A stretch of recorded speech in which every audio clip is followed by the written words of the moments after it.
Bien-aimés frères et sœurs en Jésus, la grâce, la paix et la miséricorde nous sont données de la part de Dieu le Père et de Jésus-Christ son Fils, notre Sauveur. Amen.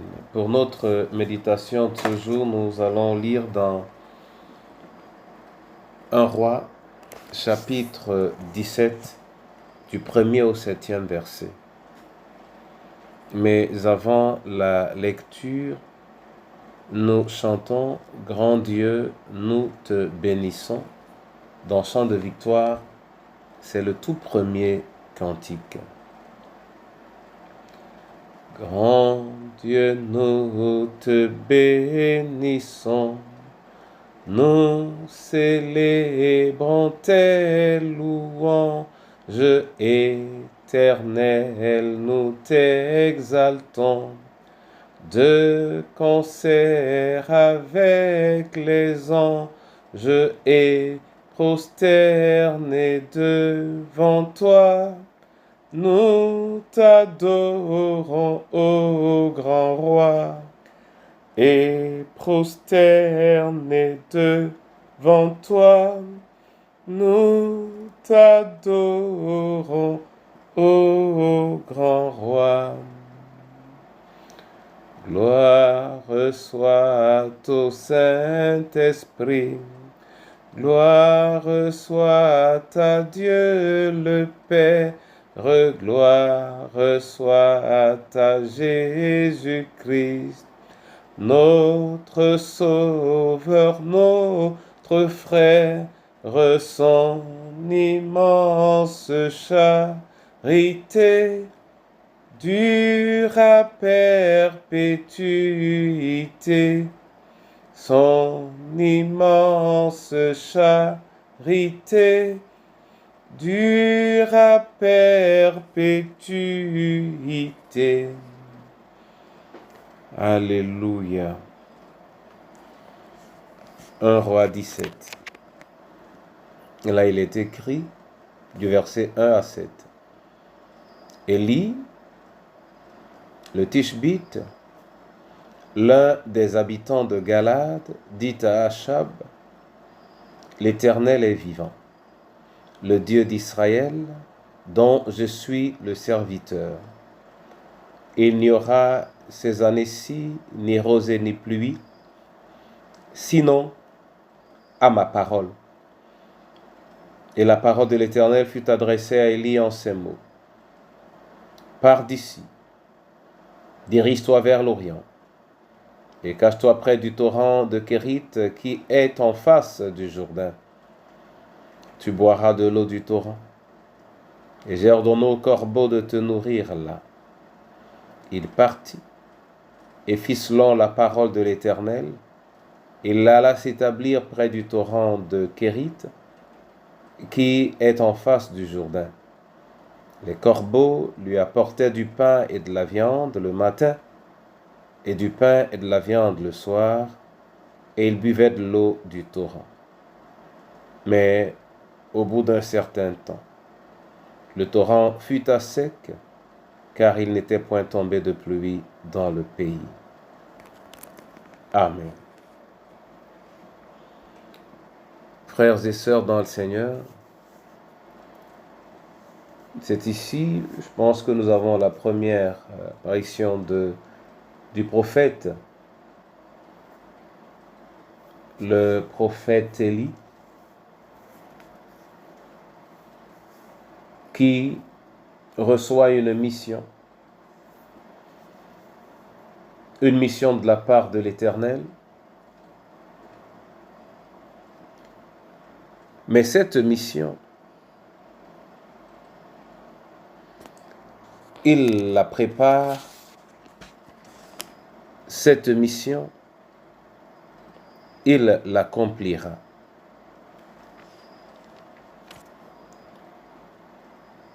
Il annonce tout d'abord une sécheresse. Et c'est probablement à travers cette annonce que sera reconnue sa capacité à se tenir et à parler au nom de Dieu. Lorsqu'il a annoncé la sécheresse, il va vivre une expérience tout aussi particulière. Il devra aller près du torrent de Kérit pour s'y cacher. Mais en s'y cachant, il aura de quoi boire, évidemment, mais surtout de quoi manger. Il sera nourri par les corbeaux qui lui apportent du pain et de la viande, qu'ils feront le matin et qu'ils feront le soir. Mon frère et ma sœur, c'est une chose étonnante dans la vie de ce prophète. Et si nous devons retenir quelque chose dans ce passage,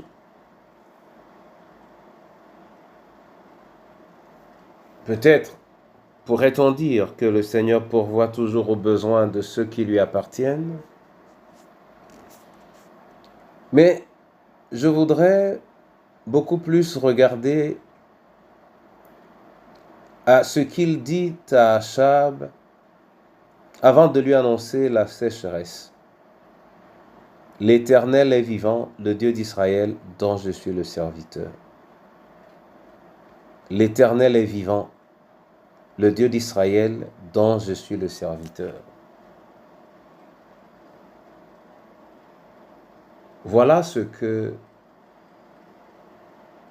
j'aimerais partager, ce vers quoi j'aimerais attirer notre attention. En disant l'Éternel est vivant, le prophète parle de son Dieu et il sait que c'est un Dieu vivant. Sous-entendu la comparaison avec toutes les idoles qui ne peuvent réagir par elles-mêmes. Mais surtout, l'Éternel est vivant parce que il est vivant et il agit. Mais encore, l'Éternel est vivant parce que c'est cela la connaissance, l'assurance, la vérité dans la vie du prophète. L'Éternel est vivant.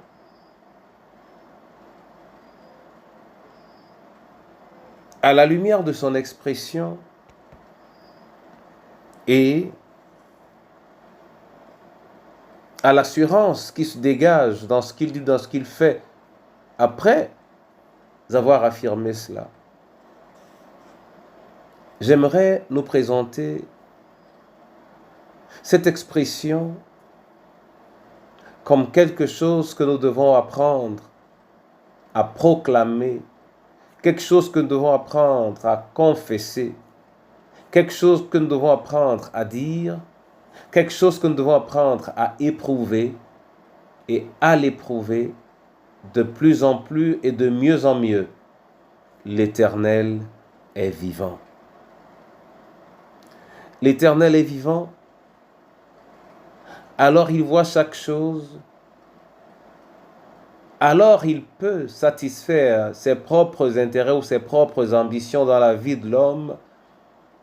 Il peut assurer ce qu'il veut dans ma vie. Il est vivant, il peut assurer ce qu'il veut dans la vie de ma famille. Il est vivant, il peut assurer ce qu'il veut dans la vie de son Église. L'Éternel est vivant. Il est vivant, ça veut dire qu'il peut prendre part et il prend part à la vie de la création tout entière, à la vie de l'humanité. Il prend part à la vie des fidèles.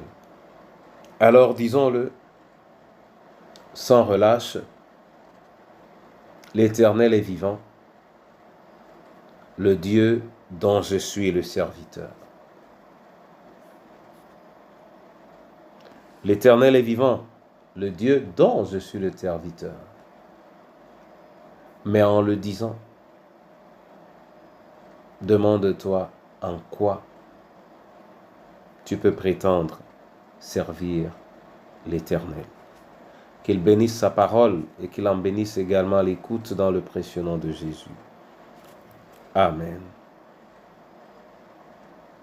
Éternel, tu es vivant et tu es celui que je sers. Tu es le Dieu que je sers. Éternel, tu es vivant et tu es le Dieu que nous servons. Éternel, tu es vivant. Que ta vie impacte ma vie. Que ta vie influence nos vies. Éternel, tu es vivant. Voilà ce que je veux dire, voilà ce que je veux exprimer, voilà ce que je chante. Éternel, tu es vivant. Et le disant, Père, je te prie afin que cette affirmation soit la confession de chacun d'entre nous au nom précieux de Jésus. Pour les veufs, veuves et orphelins, l'Éternel est vivant. Éternel, tu es vivant. Pour nos différentes familles, Éternel, tu es vivant. Que ta vie en leur sein soit perceptible. Pour ton Église. Oh oui, Éternel, tu es vivant. Toi, le Dieu dont je suis le serviteur, tu es vivant. Pour nos villages, Éternel, tu es vivant. Pour la cité, Éternel, tu es vivant.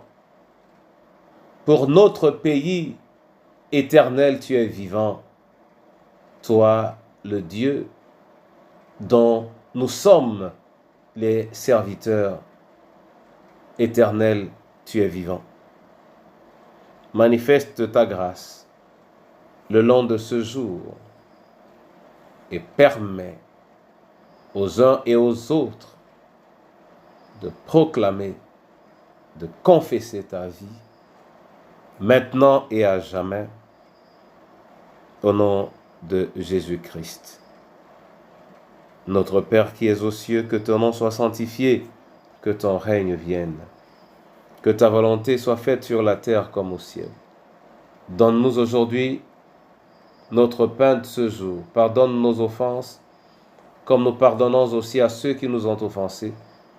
Et ne nous soumets pas à la tentation, mais délivre-nous du mal.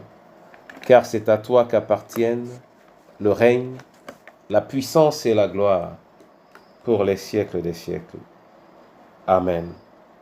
Que le Seigneur vous bénisse, qu'il vous restaure et qu'il vous permette de dire et de chanter « Éternel, tu es vivant, toi le Dieu dont je suis le serviteur. » Amen.